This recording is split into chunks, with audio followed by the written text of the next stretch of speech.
और आपको मैंने बड़ा सुंदर प्रसंग सुनाया था।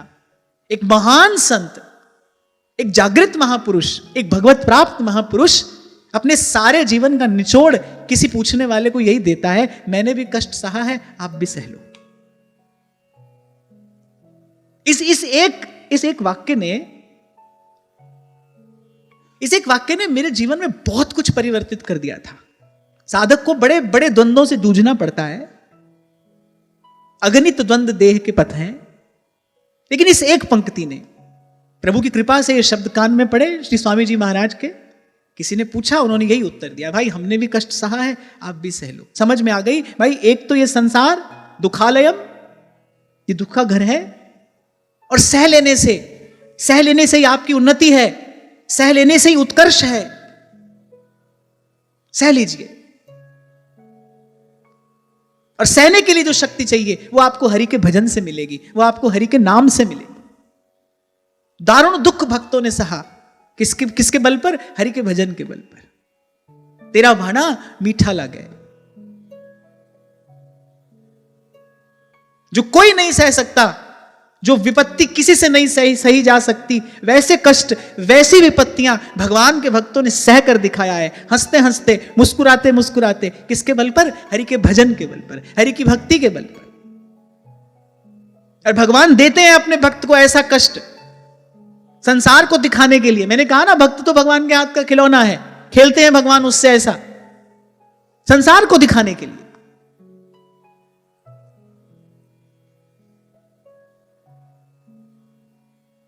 तो आज इतना सुनने के बाद थोड़ी तो अपने अंतर्मन की सफाई हम भी कर लें। सबसे पहले मन में किसी के प्रति कोई अभाव हो, किसी के प्रति कोई कुभाव हो, सबसे पहले उसको हटाएं। नहीं भाई, हमको किसी ने दुख नहीं दिया, हमको कोई दुख नहीं दे रहा, हमको कोई दुख नहीं दे सकता। निज कृत कर्म भोग सब भ्राता। एक मैले कुचैले स्थान में आपको बैठाया जाए, आपको कुछ और अनुभव होगा। एक साफ सुथरे स्वच्छ सात्विक स्थान पर आपको बिठाया जाए, आपको कुछ और अनुभव होगा। एक स्वच्छ स्थान पर बैठना कितना सुखद अनुभव होता है, एक व्यवस्थित स्थान पर बैठना कितना सुखद अनुभव होता है। जिस दिन आपका मन इन दुर्गुणों से मुक्त हो जाएगा ना, जिस दिन करोगे आप अपने मन की सफाई, आप देखना आपको कितना सुखद अनुभव होगा, कितना सुखद अनुभव आप करेंगे। कर ले दिल दी सफाई जे दीदार चाहिदा, ये तू जहान तो की लड़ई तैनू यार चाहिदा। इसको कहते हैं सत्य की पूजा, क्योंकि ये सत्य है। कौ न काऊ सुख दुख कर दाता, निज कृत कर्म भोग सब भ्राता। ये सत्य है। और जिसने अपने जीवन में इस भाव को धारण किया, जो इस भाव को अपने जीवन में उतारने का प्रयास कर रहा है, वो सत्य का उपासक है, वो सत्य का पुजारी है, वो सत्य का आराधक है, वो कृष्ण को तत्व से जानता है, वो कृष्ण प्रेमी होगा, वो कृष्ण का प्रेमी होगा। हमारे मन में इन दुर्भावों की कितनी दुर्गंध है, कितना भीतर अंधकार है। हमको ही कष्ट देता है। जिसके हृदय में क्रोध की, ईर्ष्या की अग्नि जलती होगी, वो स्वयं ही तो कष्ट पाएगा। मुक्त करिए, heal yourself, heal yourself. वो जो आपकी चेतना पर कुछ घाव है ना, जो आपको लगता है किसी ने दिए हैं, किसी ने चोट मारी है, ना किसी ने नहीं दिए, वो अपने ही कर्मों का परिपाक है, अपने ही कर्मों का परिणाम है। उस पीड़ा को भी सहर्ष स्वीकार करिए, अपने मन से इस दुर्भाव को हटाइए। आपका ये सब कहना सुनना सफल हो जाएगा। अपने मन को मंदिर बनाना है तो इस दिशा में सबसे पहला कदम यही बढ़ाना पड़ेगा। सब सोहित निष्कामति श्री वृंदावन विश्राम।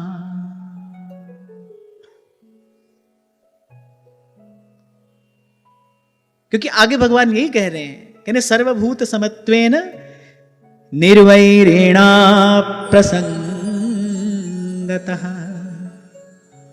बोले किसी से भी बैर का भाव तो आपके मन में आ ही नहीं जाए। सुपने हूं नहीं देखूं पर दूसा। किसी से वैर द्वेष ये भाव तो साधक के मन में आ ही न जाए, छू भी ना जाए उसको। और आपको मैंने एक और बात कही थी, आ जाए तो उसको अनदेखा मत करना, डोंट इग्नोर। उसको अनदेखा नहीं करना। आ जाए तो तुरंत भगवान के चरणों में बैठकर प्रार्थना करना कि प्रभु मैं इस दुर्भाव से स्वयं को मुक्त नहीं कर पा रहा हूं, करना चाहता हूं, आप कृपा करिए। जो आत्म कल्याण के लिए प्रभु के चरणों की शरण ग्रहण करता है, अरे संसार मांगने के लिए कोई जाए भगवान तो उसको भी दे देते हैं। कोई आर्त होकर जाए, कोई अर्थार्थी होकर जाए, भगवान तो उसको भी स्वीकार करते हैं, उसका मनोरथ भी पूरा करते हैं। आप आत्म कल्याण के लिए, आप अपने मन को मंदिर बनाने के लिए भगवान की चरण शरण ग्रहण करोगे, भगवान से कृपा मांगोगे, भगवान देर करेंगे देने में? नहीं करेंगे।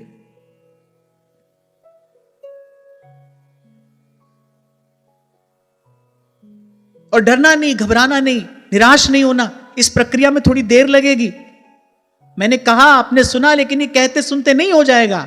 इसमें थोड़ी देर लगेगी, धीरे धीरे होगा, शनै शनै होगा। पर आप लगना, इस प्रयास में आप लगना।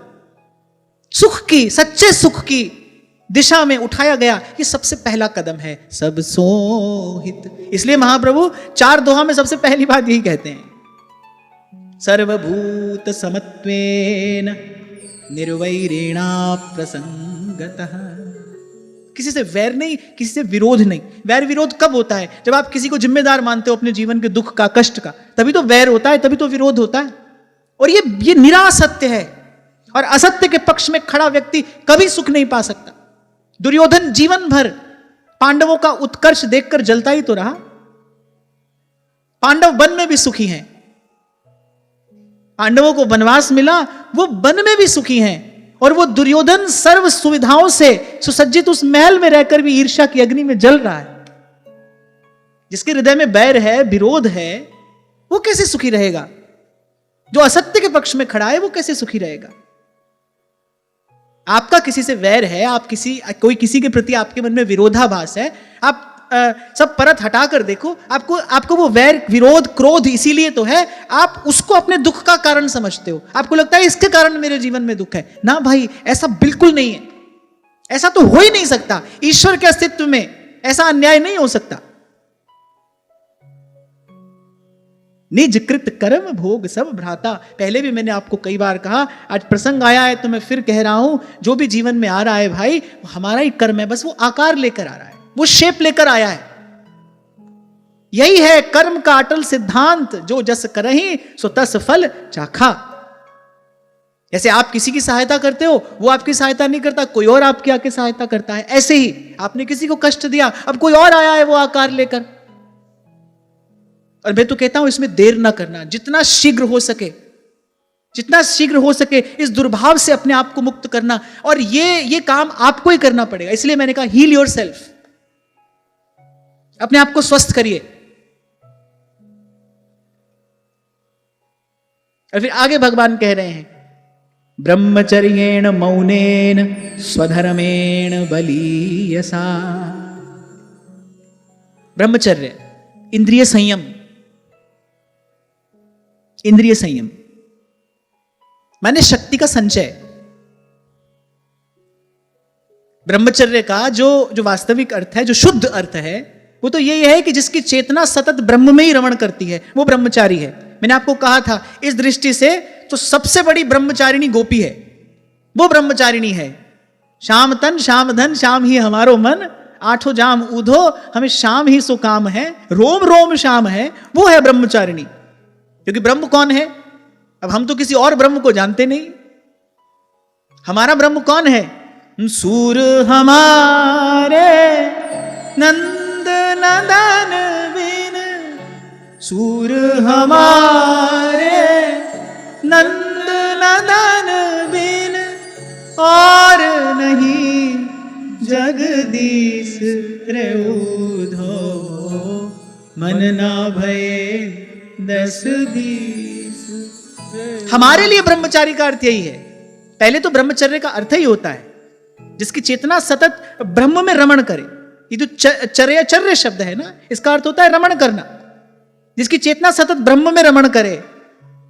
ब्रह्म माने वो जो मायातीत, त्रिगुणातीत, कालातीत, शुद्ध बुद्ध, सत्य चित्त आनंद।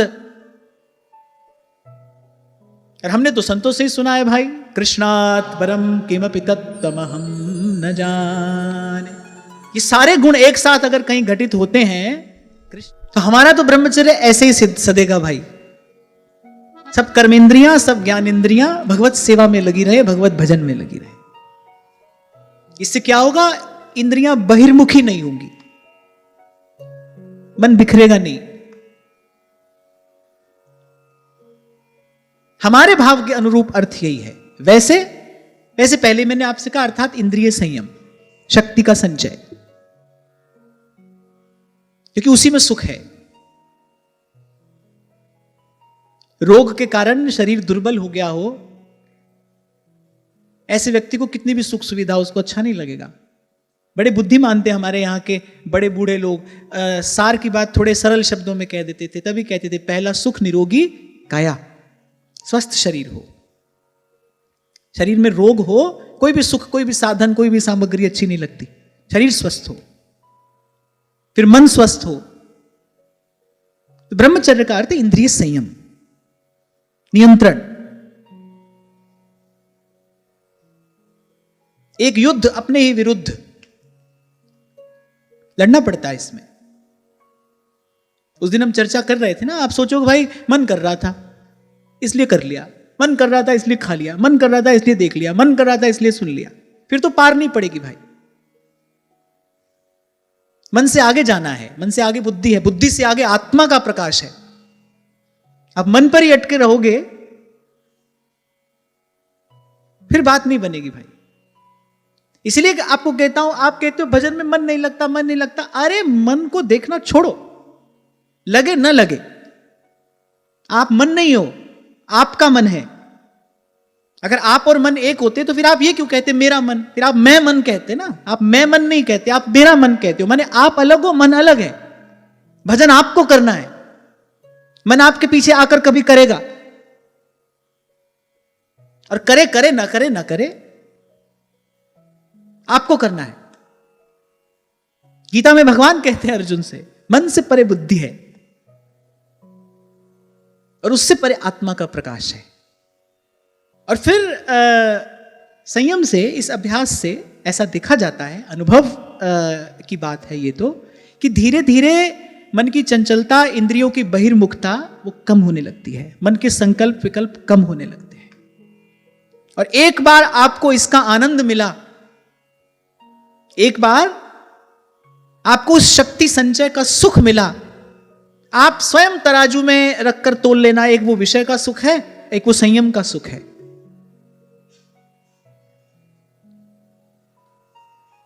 जो पलड़ा भारी होगा झुक जाएगा। और फिर अगर हम इस प्रसंग की बात करें तो यहां तो भगवान आज्ञा दे रहे हैं, ये भगवान की आज्ञा है। कल भी आपको मैंने कहा था, एक छोटा सा छिद्र भी बड़े जहाज को डुबो सकता है, छोटा सा भी छिद्र। और हमारे महाप्रभु जी ने तो बड़ी सुंदर, बड़ी सरस रीति हमको दे दी, सहज ही ब्रह्मचर्य सिद्ध हो जाए। माने सहज ही सब कर्मेंद्रियां, सब ज्ञानेंद्रियां श्री जी में लगी रहे, श्री जी की सेवा में लगी रहे। तभी तो आपको कहता हूं तो बड़े सौभाग्यशाली हैं भाई। हमारा तो ब्रह्म देखो कितना सुंदर है। हमको ब्रह्मचारी होना है, ब्रह्म में रमण करना है। हमारा ब्रह्म कितना सुंदर है, उससे सुंदर कोई और है ही नहीं। वे तेरे जया सोना और नहीं हो, वो नक्शिख, सुंदरता की सीमा, सुंदरता का सागर। मन उसके रूप जाल में उलझ जाए तो न निकले न निकलना चाहे, पर यह आवश्यक है, पर यह आवश्यक है।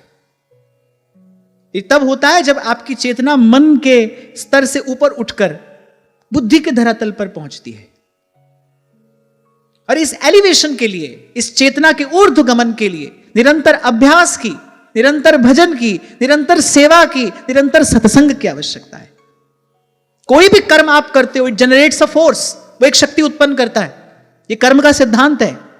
आप संसार में कोई भी कर्म करो, उससे एक शक्ति उत्पन्न होगी और वो शक्ति आपको वैसे ही कर्म की ओर धकेल देगी। आपने सत्कर्म किया, वो शक्ति आपको सत्कर्म की ओर ले जाएगी। आपने आपसे कोई अनुचित कर्म हुआ, वो आपको अनुचित कर्म की ओर धकेल देगी। आप देख सोच समझ नहीं पाओगे, और भले देखते सोचते समझते रहना, लेकिन वो जो कर्म जन्य जो शक्ति है, वो आपके देखने सोचने समझने से बड़ी है, वो आपको बलात् वहां पर धकेल देगी। उस दिन एक सज्जन आए थे ना, वो अटपटे से प्रश्न लेकर, उसमें यही प्रश्न तो एक उन्होंने पूछा था कि हाथ में गगरी और पानी को पानी पकड़कर लाया, तो हाथ में कौन सी गगरी है? कर्म की गगरी तो है। उसमें चाहे शुभ कर्म का जल भर लो या अशुभ कर्म का जल भर लो, लेकिन जैसा जल आपने भरा वो वैसा ही जल और खींच कर लेकर आएगा।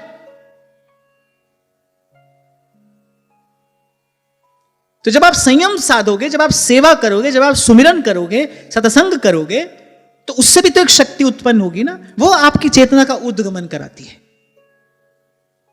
जो आपकी प्राण शक्ति नीचे की ओर बह रही है, 2 मिनट के लिए बैठो, सैकड़ों संकल्प संसार के आपके मन में उठ जाएंगे। यह प्रमाण है इस बात का, हमारी चेतना की गति अभी अधोगामिनी है। कभी किसी के प्रति राग होगा, किसी के प्रति द्वेष, लेकिन जो होगा वो इसी संसार से संबंधित होगा, वो इसी संसार के प्रति होगा। थोड़ी देर के लिए प्रभु का भजन करने बैठोगे तो भी बीच में वही संसार के सब दृश्य, वही स्मृतियां आपके मानस पटल पर उभरते रहेंगे। यानी अभी चेतना की गति जो है वो अधोगामिनी है। उसको ऊर्ध्वमुखी बनाने के लिए, उसको एलिवेट करने के लिए, उसकी गति, उसका मुख ऊपर की ओर करने के लिए आपको एक शक्ति चाहिए। योगी इसे कुंडलिनी जागरण कहते हैं। योगाभ्यास से, यम नियम आसन प्राणायाम प्रत्याहार धारणा ध्यान से वो जीवनी शक्ति का ऊर्ध्वगमन ही तो कराया जाता है। इड़ा और सुषुम्ना सम, पिंगला सम होती है। एक इड़ा है, एक पिंगला है, मध्य में सुषुम्ना है। इड़ा पिंगला सम होती है तो सुषुम्ना से प्राण शक्ति का ऊर्ध्वगमन होता है। योग का रहस्य है।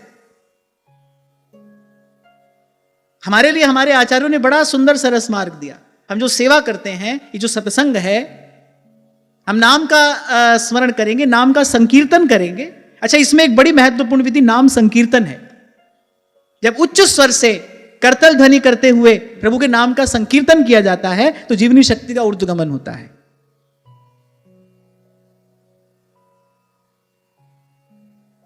श्री राधा रमण हरि गोविंद जय जय, राधा रमण हरि गोविंद जय जय, श्री राधा रमण हरि गोविंद जय जय, श्री राधा रमण हरि गोविंद जय जय, गोविंद जय जय गोपाल जय जय, गोविंद जय जय गोपाल जय जय, गोविंद जय जय गोपाल जय।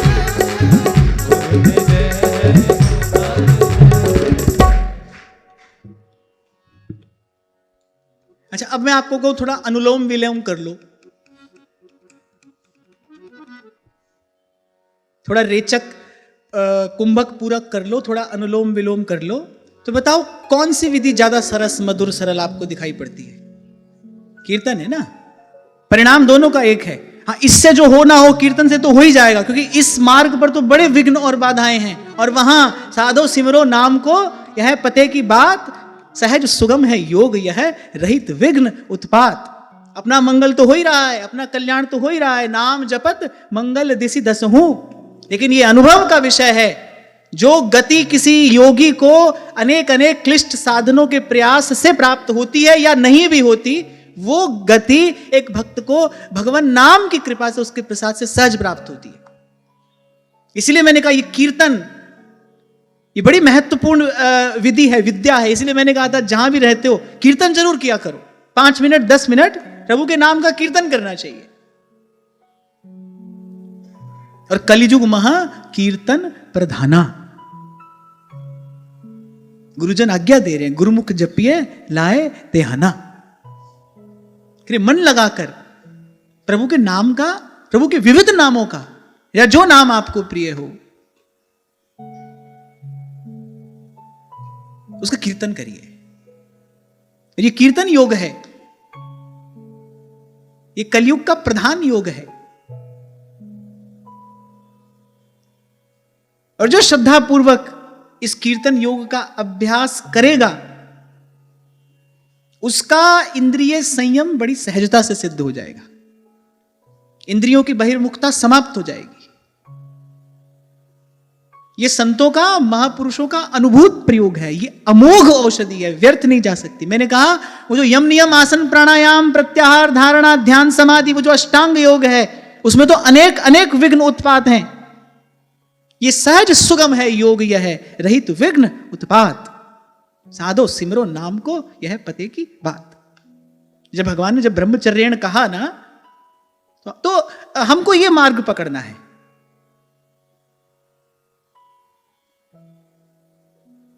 साधन कठिन बने नहीं कलि जुग, मुख सो हरि हरि कहिए, हरि के नाम भरोसे रहिए, हरि के नाम भरोसे रहिए। अभी कल शंभू जी मेरे पास में आए, बैठे थे, तो मैंने कहा शंभू जी जिस मोड़ पर आप हमको मिले थे, अब मन की इच्छा वहीं पर वापस जाने की है। आप लोग शायद जानते नहीं, शंभू जी मेरे पास भजन सत्संग के लिए नहीं आए थे। शंभू जी तो मेरे पास संगीत के लिए आए थे। इनका हमारा मिलना संगीत के कारण हुआ था। अरे विगत कुछ दिनों से ऐसे ही मन की स्थिति है, तो मुझे ऐसा लगता है कि भाई सदा गायम गायम मधुरतर राधा प्रिय यशः। और मेरे महाप्रभु जी की तो रीति यही है, निस्दिन गान रूप माधुरी को पान।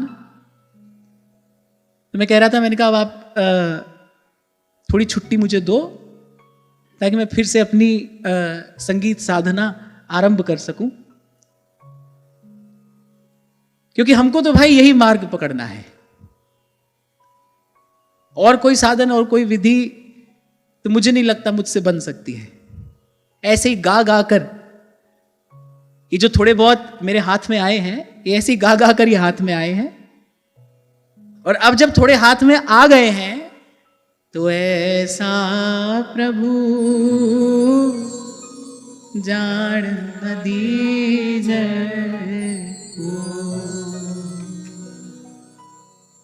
और वैसे भी महाराज कहते हैं ना, जाप ताप भक्ति सा पूरी, जो प्रभु के मन पाई। मुझे तो वही मार्ग पकड़ना है ना, जो प्रियतम को अच्छा लगे। जिण भैसा मारा साहेब रीझ है, जिण भैसा मारा साहेब रीझ है, सोई भैंस धरूंगी, सोई भैंस धरूंगी, सोई भैंस धरूंगी।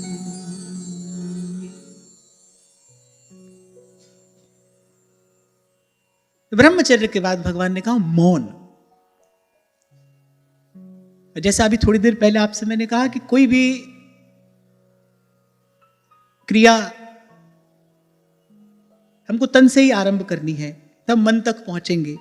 तो ऐसे ही पहले मौन का थोड़ा अभ्यास हमारे जीवन में हो। कल आपको मैंने कहा था, संकेत किया था छोटा सा, कि इसका एक व्रत लिया जाए कि माने 1 घंटा मौन रहेंगे। अच्छा, वो वाला मौन नहीं कि स्लेट पर लिख लिख कर, कॉपी पर लिख लिख कर बात कर रहे हो, ऐसा नहीं। मौन माने काष्ठ मौन।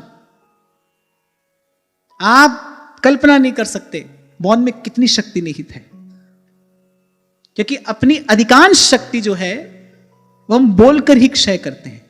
महापुरुषों के जीवन में इसका बड़ा अद्भुत प्रभाव देखने में आता है, मौन। और मुझे लगता है यहाँ कपिल भगवान अध्यात्म विद्या का, ब्रह्म विद्या का उपदेश करते हुए माता देवहूति को ये कह रहे हैं, तो ये महत्वपूर्ण बात होगी। इसका कुछ महत्वपूर्ण प्रयोग होगा इस सारी प्रक्रिया में, मौन और काष्ठ मौन। तन के मौन का क्या क्या प्रसाद मिलेगा? आप देखोगे कि मन के वो संकल्पों की तीव्रता कम होगी, फ्रीक्वेंसी जो है ना, फ्रीक्वेंसी भी कम होगी, इंटेंसिटी भी कम होगी। एक संकल्प आपके मन में उठा, आप ठाकुर जी के सन्मुख बैठे हैं, आपके हाथ में माला है, लेकिन उस संकल्प की शक्ति इतनी है, आप वहीं बैठे रह गए और वो आपकी चेतना को उठाकर कहीं और ले गया। थोड़ी देर बाद आपको पता चला, रहे हम कहां बैठे थे और हम क्या सोच रहे थे।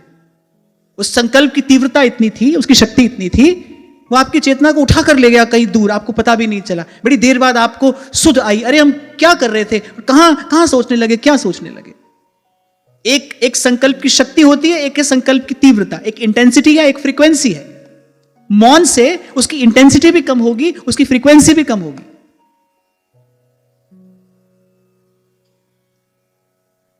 और मैं फिर कह रहा हूं, यहां भगवान ने कहा है, तो मुझे लगता है कि इसके बाद कोई प्रश्न होना ही नहीं चाहिए कि बहुत महत्वपूर्ण है। साधना की पूरी प्रक्रिया में मौन और स्वाध्याय,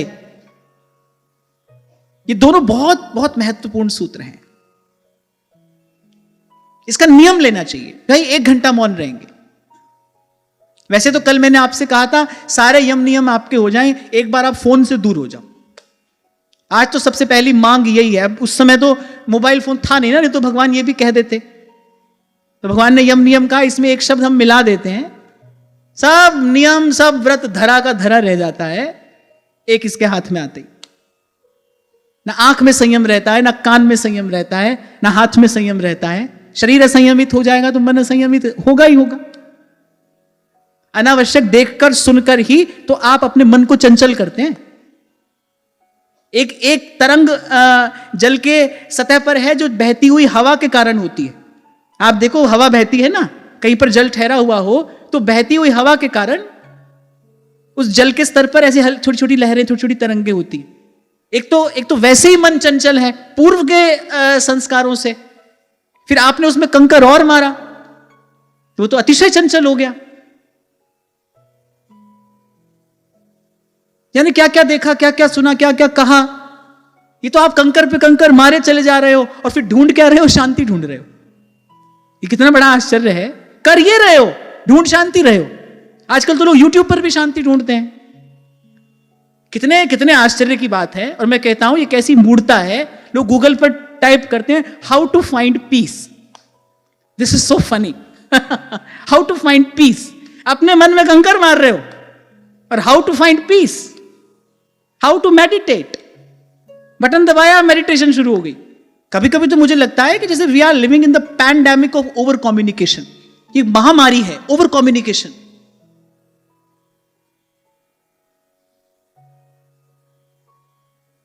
and this is not just dangerous but disastrous.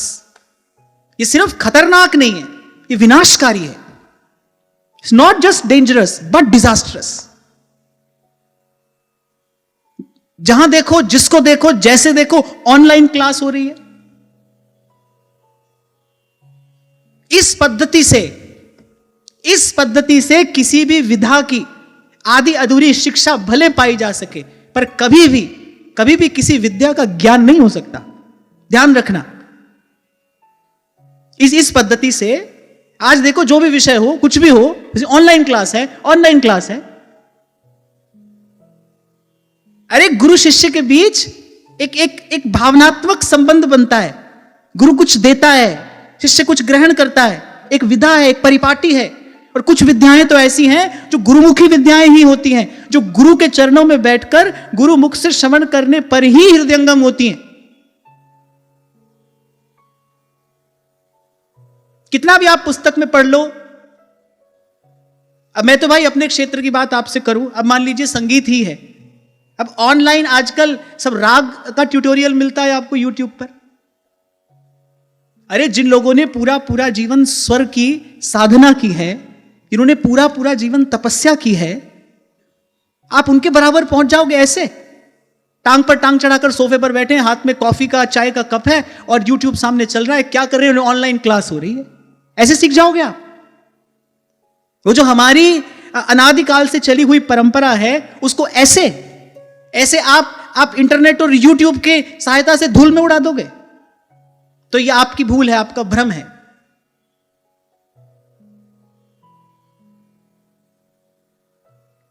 स्वर तो वही 7 हैं और अनंत राग रागिनियां हैं, वही 7 स्वर हैं और अनंत राग रागिनियां हैं। जैसे राग में आप अगर कोई संगीत जानता होगा तो समझ जाएगा। जैसे राग में एक वादी स्वर होता है, एक संवादी स्वर होता है। प्रत्येक राग की अपनी एक व्यवस्था है। हर राग का अपना एक फ्रेम है। एक वादी स्वर है, एक संवादी स्वर है। राग का जो रस है वो वादी और संवादी पर निर्भर करता है। फिर एक राग में विवादी स्वर होता है ना। लेकिन जो यूट्यूब पर सीखेगा उसको वादी स्वर संवादी स्वर खबर पड़े कि नहीं पड़े, पर वो गाते गाते बर्बादी स्वर जरूर लगाएगा राग में। ये गुरुमुख विद्या है भाई। राग दरबारी का जो अति कोमल गांधार है वो बिना गुरुमुख से श्रवण किए कोई सीख ही नहीं सकता है, वो कभी नहीं सीखा जा सकता। ऐसे ही जो हमारे वेद वेदांग हैं उसकी एक व्यवस्था है, गुरु चरणों में बैठकर ही श्रद्धा पूर्वक प्रथम हृदय श्रद्धा जो करे आचार जन जाए अनुसरे। जिस भी विद्या को आपको ग्रहण करना है, यदि विनम्रता पूर्वक श्रद्धा पूर्वक यदि आपने आचार्य के चरणों में बैठकर उस विद्या को ग्रहण नहीं किया तो आधी अधूरी जानकारी आप भले पालो लेकिन आप विद्या ग्रहण नहीं कर सकते। प्रकाश विद्या में है, प्रकाश विद्या में है और वो विद्या श्रद्धावान लभते फलम। इसलिए कल परसों मैंने आपसे कहा था, हो सकता है आज मेरी बातों को सुनकर कोई व्यक्ति ये कहे कि आप तो बड़े पुराने विचारों के व्यक्ति हैं। हाँ, पर ठीक है, हमको यही रहना है। इस भीड़ में ऐसा बने रहना is a challenge and it is taking a lot. ये मैं एक व्यक्तिगत अनुभव आपसे बता रहा हूं, ये बड़ा चैलेंजिंग है, बड़ा चुनौतीपूर्ण है and it's taking a lot. पर हमको ऐसे ही रहना है। ये मेरा अपना चुनाव है, ये मेरा अपना निर्णय है। मुझे अपने गुरुजनों की, मुझे अपने आचार्यों की बनाई परंपरा में ही श्रद्धा है, मुझे उसी में विश्वास है। और क्योंकि आप यहां श्रद्धा पूर्वक मेरी बात सुनने के लिए आए हो तो मैं तो यही बात आपको कहूंगा, इस चकाचौंध से अपनी आंख हटाओ।